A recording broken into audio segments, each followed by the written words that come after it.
Washington Bureau reporter Samantha-Jo Roth joins us now to break it down for us. Samantha-Jo, sometimes a local election is just a local election. This is not just a local election. Well, absolutely not, Pat. For the first time this century, Alabama voters elected a Democrat to serve in the U.S. Senate. This is the first time since 1992.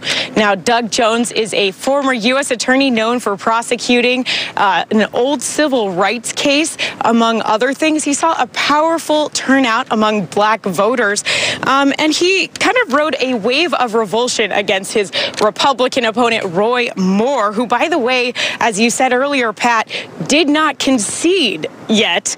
We should remember that nobody expected this to be close at all because, you know, Republicans primarily dominate Alabama politics.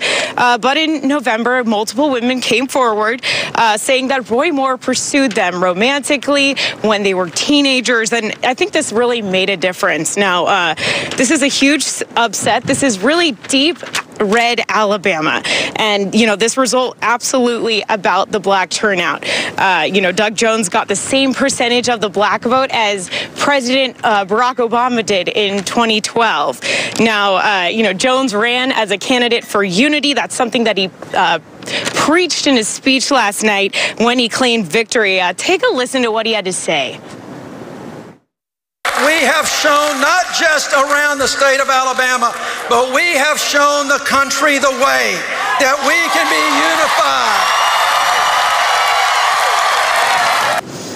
unified. Now, a lot of Republicans really could not just bring themselves to vote for Roy Moore. We saw 22,000 ballots that were write-ins. Now, it looks like they were following a trend from Alabama Senator Richard Shelby, who said on CNN that he would not be voting for Roy Moore, would be writing in a prominent Republican in that write-in space.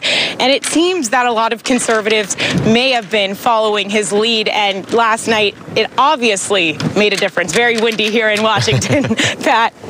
Yeah. Samantha-Jo, what does this mean for the White House? President Trump was distancing himself from Roy Moore when he backed Luther Strange, but then he went all in, he doubled down and backed Roy Moore, and now this morning he says some version of "I told you so." Well, you know, I think the White House definitely you know, saw a major upset last night. This is not what they were wanting, not what they expected. Obviously, it shows that that voters in Alabama are not just listening to President Trump, that they have their own minds, you know, they have their own way of voting, and clearly a lot of them went with their, you know, senior senator from Alabama, Richard Shelby, you know, and that's what we saw last night. Now, the White House is going to have to deal with those consequences. That's one Republican vote in the Senate.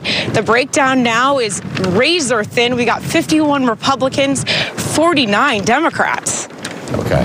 Samantha-Jo Roth, thank you for joining.